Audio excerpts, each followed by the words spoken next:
निम्नलिखित में से कौन सी धातुएं अम्लों से क्रिया करके निम्नलिखित में से कौन सी धातुएं अम्लों से क्रिया करके हाइड्रोजन गैस विस्थापित कर देगी। निम्नलिखित में से कौन सी धातुएं अम्लों से क्रिया करके हाइड्रोजन गैस विस्थापित कर देंगी और क्यों?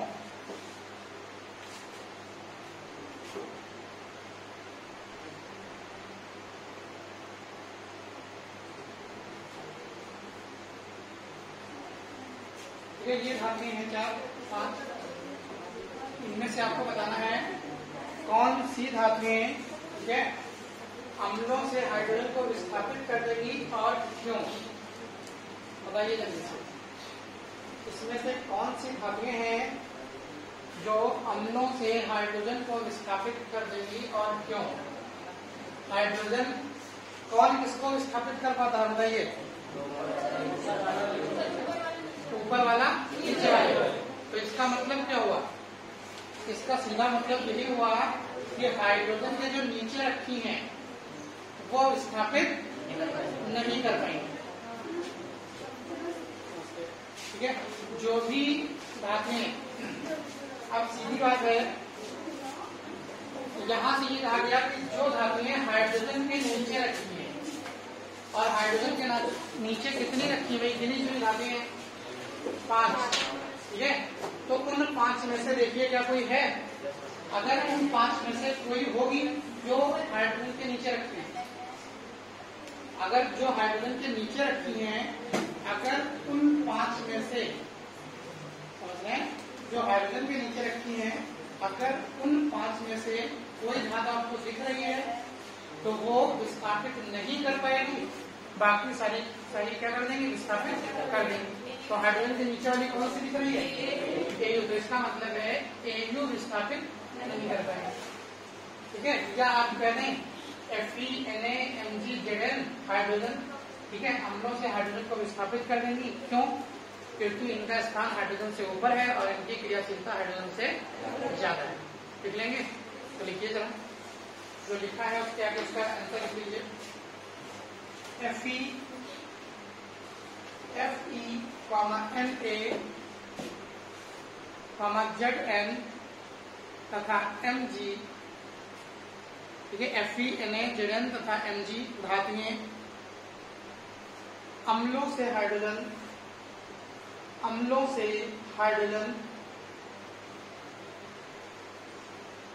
विस्थापित कर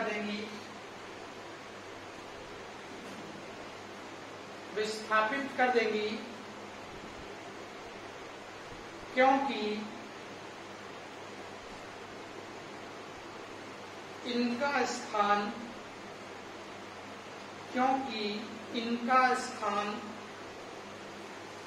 हाइड्रोजन से ऊपर है, और इनकी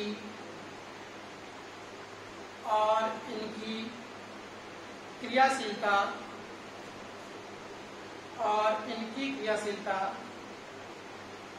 हाइड्रोजन से ज्यादा है।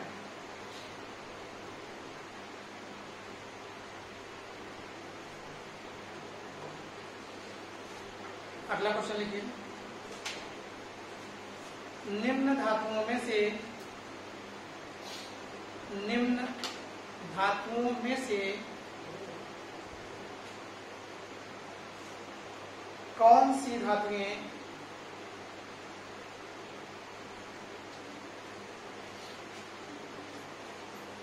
कौन सी धातुओं के ऑक्साइड गर्म करने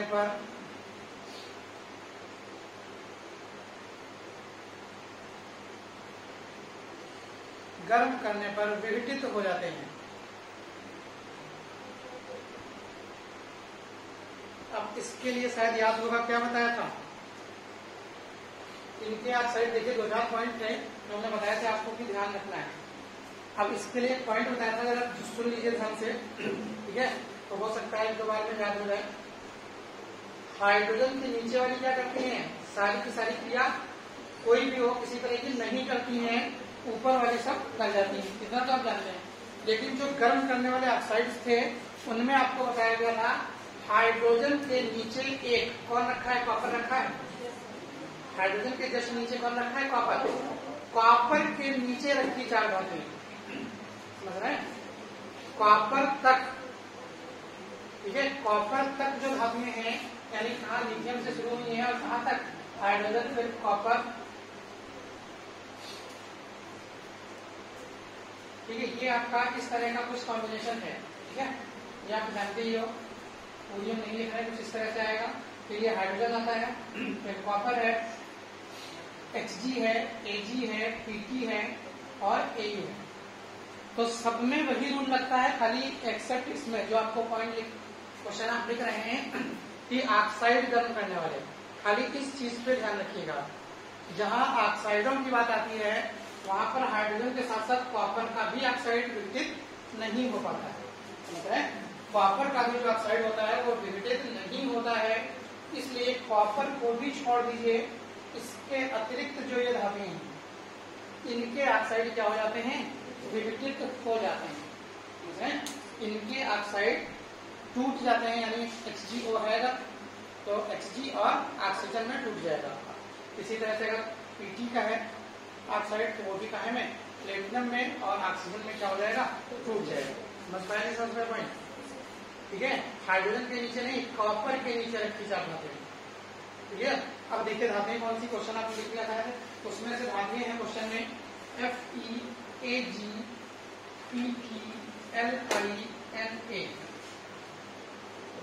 ठीक है। जो क्वेश्चन आपने लिखा है, निम्न में से किन धातुओं के ऑक्साइड गर्म करने पर विघटित हो जाएंगे, और वो धातुएं कौन सी हैं, ये वाली। अब इनमें से बताइए किसके किसके विघटित हो जाएंगे, Ag और Pt,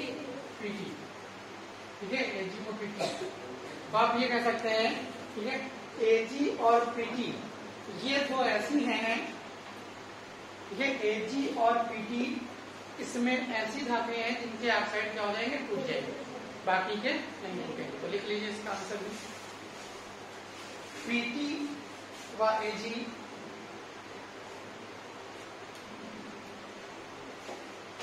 Pt व Ag के ऑक्साइड, Pt व Ag के ऑक्साइड गर्म करने पर विघटित हो जाते हैं, गर्म करने पर विघटित हो जाते हैं, गर्म करने पर विघटित हो जाते हैं, क्योंकि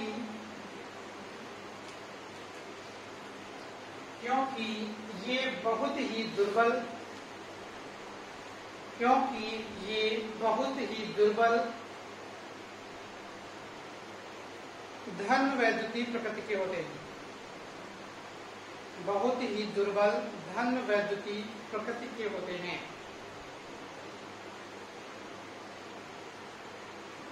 ठीक है, आपको बता चुके हैं ऊपर से नीचे आने पर धन वैद्युतीय लक्षण घटता है कि बढ़ता है, ऊपर से नीचे आने पर धन वैद्युतीय लक्षण यानी यौगिक जो तत्व है आपका, तत्व के धनात्मक होने का लक्षण घटता है या बढ़ता है, बढ़ता है, घटता है। हाँ, आपको कल बताया था कि क्रम मत याद रखो, आप ये याद रखो लिथियम बहुत ज्यादा वैद्युत धनात्मक है, सीधी सी बात, ठीक है। हम ज्यादा दिमाग नहीं लगा रहे, हम सिर्फ इतना याद रखें कि जो आपका लिथियम है वो बहुत ज्यादा वैद्युत धनात्मक होता है। अगर बहुत ज्यादा वैद्युत धनात्मक है तो उसके नीचे आते जाओगे तो क्या हो जाएगा, अपने आप कम होते चले जाएंगे, नहीं तो इसका मतलब है ऊपर से नीचे आने पर क्या होते हैं,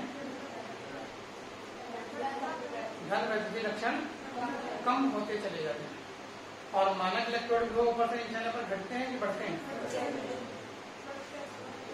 मानक इलेक्ट्रोड ग्रुप ऊपर से नीचे आने पर बढ़ते हैं, क्लियर। ऊपर से नीचे आने पर बढ़ते हैं, या ऐसे कह लीजिए ऊपर से नीचे आने पर इनका मान और अधिक, ठीक है, या कम ऋणात्मक होता चला जाता है। अगर ऋणात्मक कम होता चला जाएगा तो मान इसके अप्रत्यक्ष रूप से क्या होंगे, बढ़ते चले जाएंगे। ठीक है, तो इसका भी लिखिए ना। चलिए अगली लिखिए, अगली है Fe प्लस H2SO4।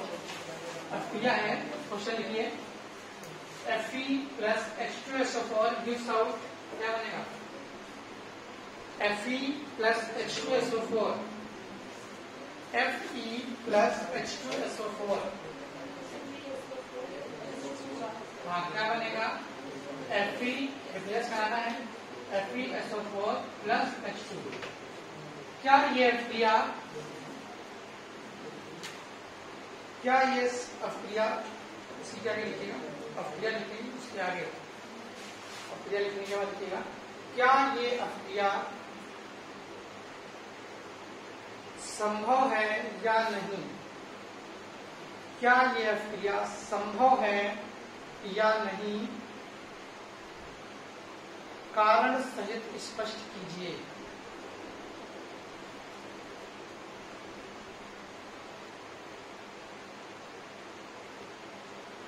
क्या यह क्रिया संभव है या नहीं, कारण सहित स्पष्ट कीजिए, कीजिए स्पष्ट।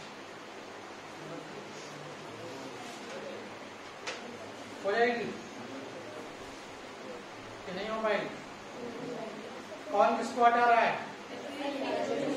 Fe हाइड्रोजन को हटा रहा है। Fe ऊपर है कि नीचे है? ऊपर है। ये तो पता है कि ऊपर वाली धातु क्या करती है, नीचे वाले को विस्थापित कर देती है। तो इसका मतलब है Fe नीचे वाले को विस्थापित कर देगी, मतलब ये क्रिया हो जाएगी।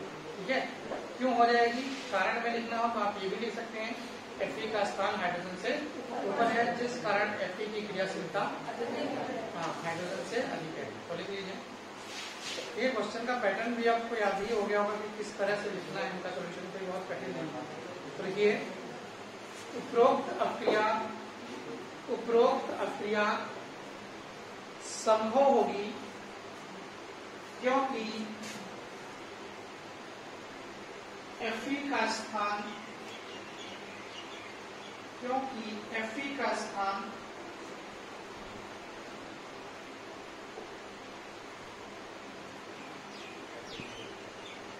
हाइड्रोजन से ऊपर है, Fe का स्थान हाइड्रोजन से ऊपर है, जिस कारण Fe की क्रियाशीलता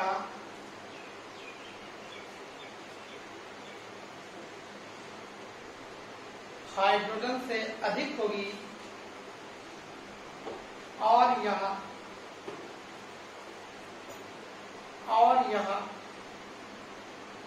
अम्ल से क्रिया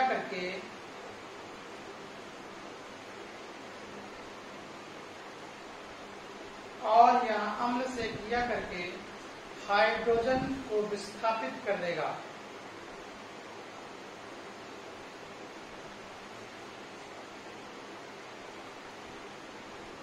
ठीक है, अब देखिए एक चीज और जान लीजिए, इसी में एक एडिशनल चीज बता देते हैं आपको।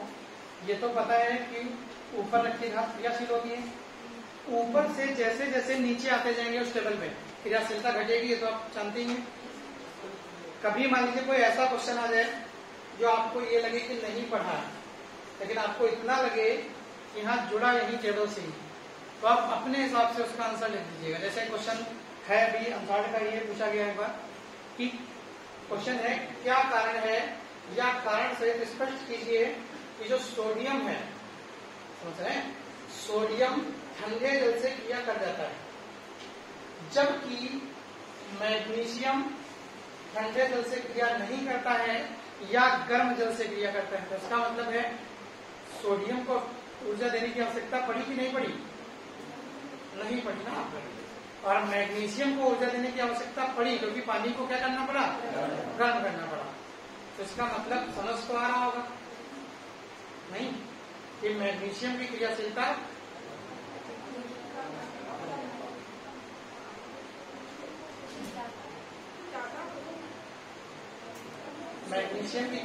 ज्यादा होगी सोडियम से।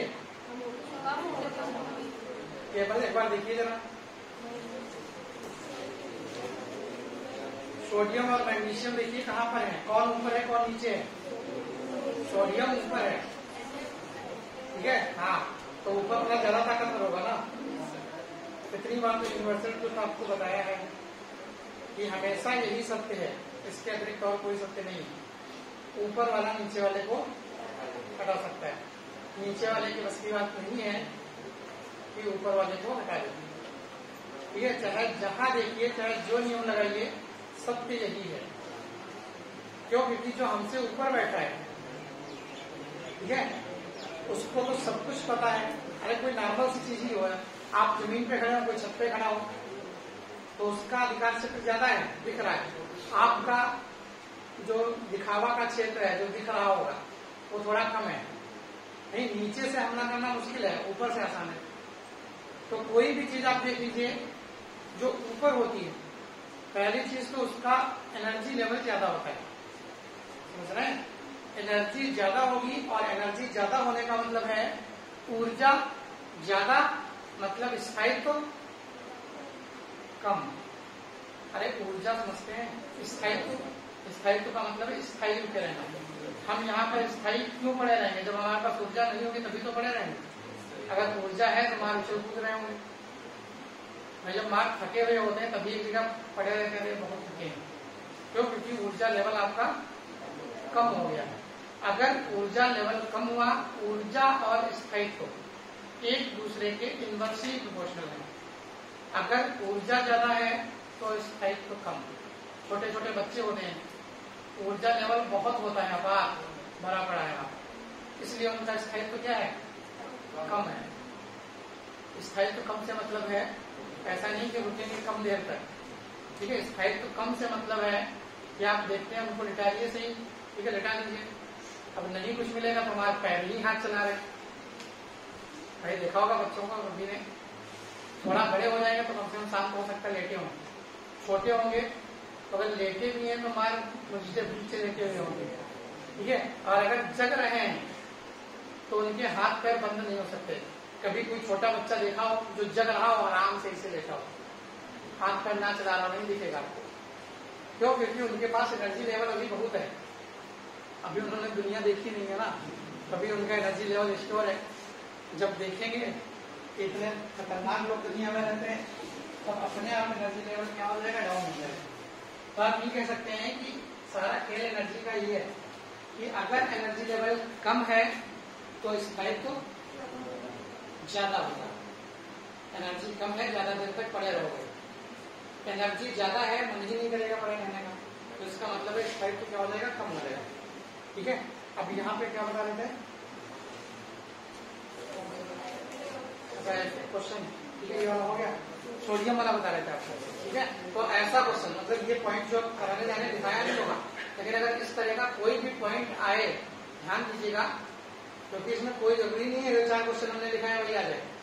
कोई भी क्वेश्चन आ सकता है। तो आपको ये ध्यान रखना है कि अगर कहीं क्रियाशीलता कुछ भी पूछता है तो इसमें अपवाद कोई नहीं है, समझ रहे हैं?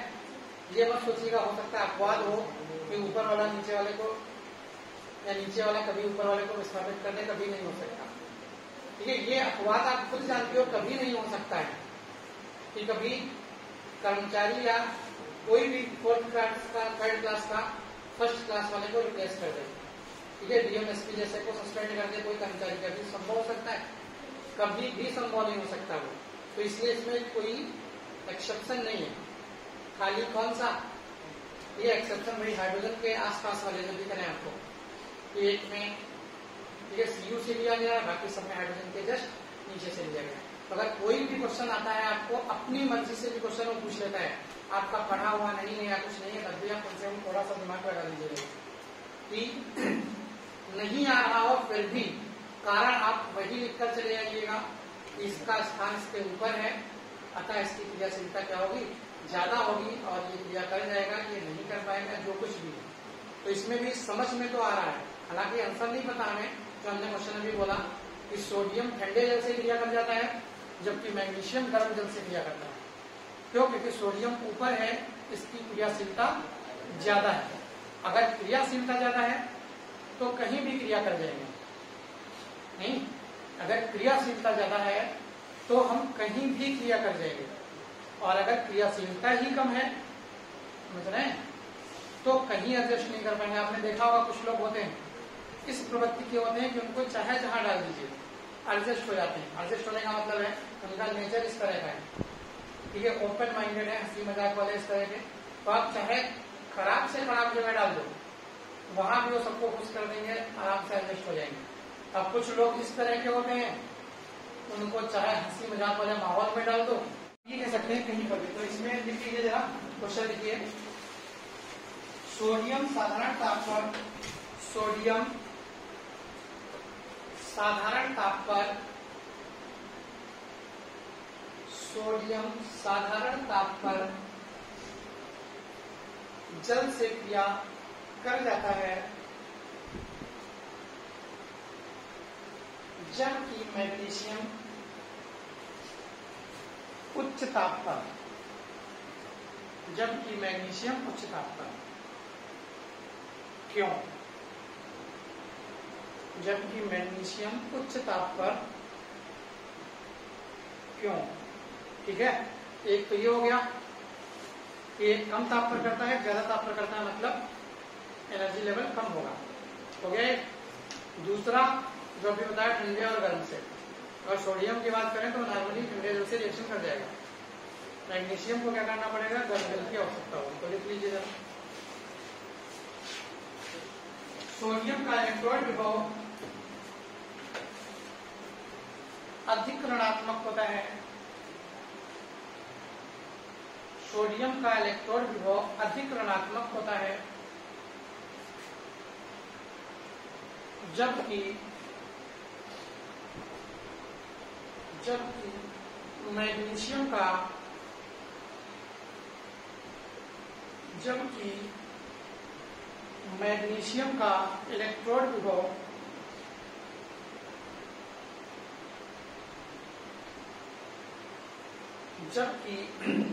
मैग्नीशियम का इलेक्ट्रोड विभव कम ऋणात्मक होता है।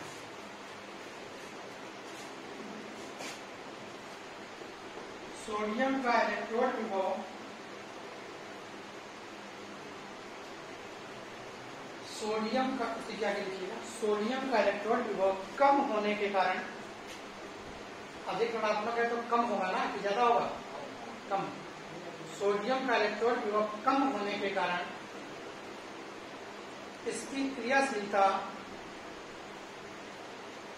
कम होने के कारण इसकी क्रियाशीलता बहुत अधिक होती है,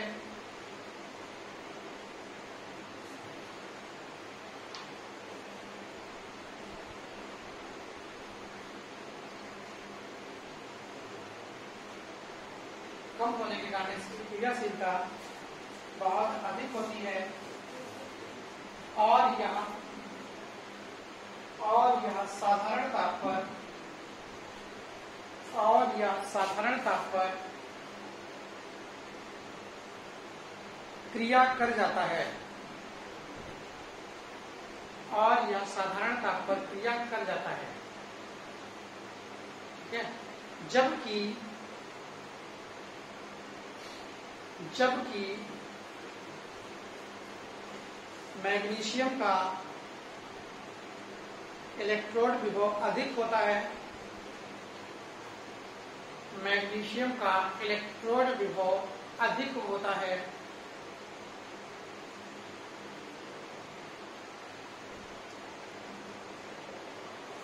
अतः इसकी क्रियाशीलता, अतः इसकी क्रियाशीलता कम होती है, अतः इसकी क्रियाशीलता कम होती है, और यह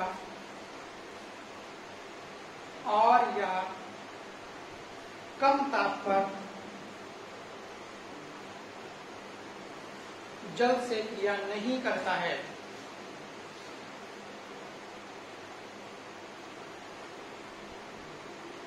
और यह कम ताप पर जल से क्रिया नहीं करता है,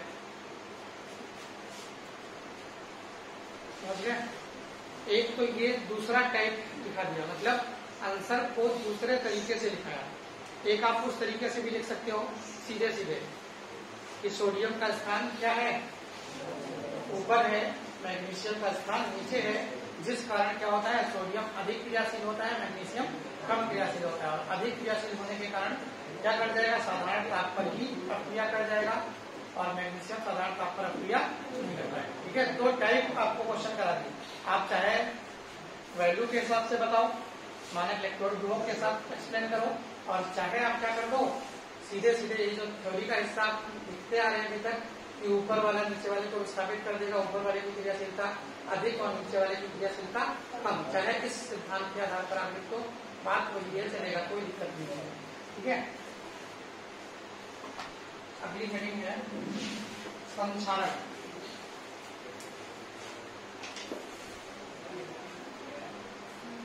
संक्षारण यानी कोरोजन, संक्षारण कोरोजन, ठीक है, यानी जंग लगना।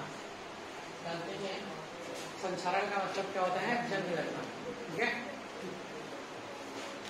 अब ये भी आपको बता चुके हैं कि किसमें किसमें जंग लगता है। ठीक है, कुछ धातुएं बहुत कॉमन है जिनमें क्या लग जाता है, जंग लग जाता है, जैसे लोहा, ठीक है, कॉपर, ये आपने दो तीन हैं जो बहुत देखी होंगी। लोहा और कॉपर तो आपने देखा ही होगा जंग लगते हुए, और कोई हो सकता है ना देखा हो आपने। ठीक है, हाँ, एल्यूमिनियम में भी जंग लगती है, चांदी में भी जंग लगती है, लेकिन आप ये कह सकते हैं कि आपने सबसे ज्यादा अगर कुछ देखा होगा तो आपने लोहा और कॉपर देखा होगा। कॉपर इसलिए कहना देखा होगा, आपने देखा होगा पूजा करने वाले लोटे आते हैं छोटे छोटे से, कभी कभी देखिए वो बिल्कुल लाल लाल से चमका करते हैं, और फिर उसके बाद थोड़े दिन बाद, ठीक है, मिट्टी जैसे कलर के हो जाते हैं, या हरे हरे कुछ दिखने लगते हैं। तो वो चीज क्या है, जंग ही तो है, संक्षारण ही है। तो इसका मतलब है इन दो धातुओं पर आपने जंग बहुत आसानी से देखी होगी। लोहे की जंग नहीं हटाई जा सकती है जनरली, समझ रहे हैं, जबकि क्या नाम, कॉपर की जंग आप जानते हैं हट जाती है। ठीक है, मतलब धातु नुकसान दोनों करेंगे, जंग है तो ऐसा कैसे हो सकता है कि नुकसान ना करे। ऐसे कहते नहीं सिगरेट पीना हानिकारक है, अब ये कैसे कहते हैं आप कि नहीं बहुत महंगी वाली पी रहे हैं, यार उसका प्रोसीजर तो वही है। अब अगर महंगी वाली पियोगे तो ऐसा तो नहीं है कि वो कुछ और शरीर के अंदर भेजेगी तो वो भी धुआं ही नहीं। अगर धुआं ही भेज रही है तो धुआं चाहे जिस क्वालिटी का हो, समझ रहे हैं, चाहे जिस ब्रांड का धुआं खरीदिए आप, लेकिन वो करेगा नुकसान ही, ये वो कभी भी फायदा नहीं कर सकता है। ठीक है, कोई भी धुआं आपकी बॉडी को, ठीक है, फायदा नहीं कर देगा।